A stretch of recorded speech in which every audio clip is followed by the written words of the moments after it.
Welcome back. I am Nikki the Great coming at you again with another message that some people need to hear. Listen, if somebody is minding their business and you are minding their business, well, who is minding your business? Think about that for a minute. In this video, I'm going to give you 5 tips on how you can get a life. And in no way am I trying to be ugly, but there's a lot of people out there not in their lane, focusing on other people. So I'm going to encourage you how you can focus on yourself, how you can grow, how you can share, how you can thrive. Stay tuned. The very first thing you want to do is you want to ask God for guidance. So in this, if you haven't already, you want to establish a good relationship and connection to God. He is going to give you all the tips that you can use, as well as give you insight on people, their motives, situations. And he's also going to give you assignments. And assignments are landmarks, if you may, on your journey to purpose. Okay, so the ending result of us getting a life is focusing on our purpose, being in alignment with the purpose that God has for us. So not only can we grow, but other people around us can benefit. Number 2, and this is a really, really big one. We want to create multiple social arenas. Okay, you want to have multiple social arenas.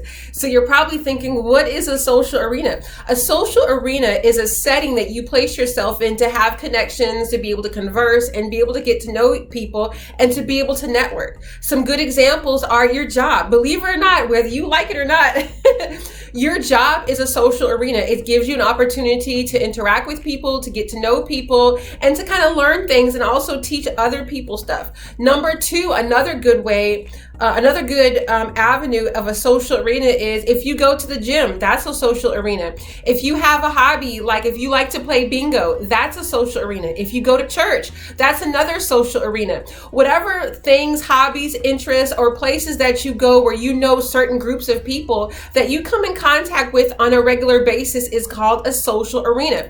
You going to work and coming home or just staying in the house all day is not going to broaden your horizons, okay? It's not going to allow room for you to grow. And if you want to receive God's blessings, you want to open up a lot of different avenues to receive those blessings. A lot of time God uses people to bless us, whether it's financially, emotionally, spiritually, or us to bless other people. So you want to go ahead and open up your social arenas. If you don't have some right now, get multiple social arenas where on Wednesdays you do this, or twice a month you're over here, because it's going to give you an opportunity to not only get to know yourself, but get to know other people. And it gives you an opportunity to put yourself out there to receive all the blessings that God has for you. And you're not going to be able to get those blessings when you're at the house.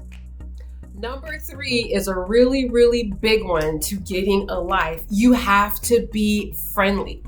God has created us humans as social creatures. We are very social. Whether you are an introvert or an extrovert, you need people in your life. So you have to be friendly. In order to make friends, you have to be friendly. So show yourself to be friendly. And one tip that I have noticed about people is you can connect easier with people when you can show sympathy and empathy, and when you're genuinely concerned about other people. It's really easy when you connect and when you're talking to people and conversing with them to focus on yourself, to tell them about you, what you've got going on, how great and wonderful you are. But you really are able to connect on a spiritual and a heartfelt emotional level when you ask them, hey, what are you doing? How are you feeling? What are you doing next week? What did you eat? Just stuff like that shows you your humanity. And people want to connect and network with people that actually care about them, that are genuine, that can look beyond their own nose, can look beyond who not just them, but can see other people. All right. And if you're having a difficulty doing that and connecting with people and showing empathy and being caring and loving and nurturing, go on ahead and ask God, say, Lord, I've noticed this about me. And it's not that you're noticing it about yourself. It's the fact that God has showed it to you as an opportunity for you to grow in that area. The whole point of getting a life, of maintaining a life, is to grow in yourself, to grow in Christ, to get to know yourself, and to connect with other people. And so you becoming friendly is a huge part, a huge building block, a part of you getting a life, okay? Because you can't have a life by yourself. It's not going to be fun if you have this great, wonderful life and you've got nobody to share it with, okay? So the third one is be friendly. In order to be friendly, you have to be able to talk to people and empathize with them. Number 4, you want to set goals and be intentional with your decision. Okay, I'm not saying you have to work and not have any play, but you constantly want to have the goals that you have set for yourself in the back of your head. All right, and you want to make sure you have permission from God, your creator, about the goals that you have set. You want to be in alignment with him, and your behavior, the things that you're doing, the projects that you're taking on, the assignments that you're fulfilling. You want to make sure that you are meeting those landmarks along the journey of life that God has given to us. Okay, so you want to set goals, be intentional with your decisions, and stay focused. All right, don't allow other people to dictate to your goals. Don't allow other people's expectations to hinder what you've set for yourself, okay? A really good example is going to the gym.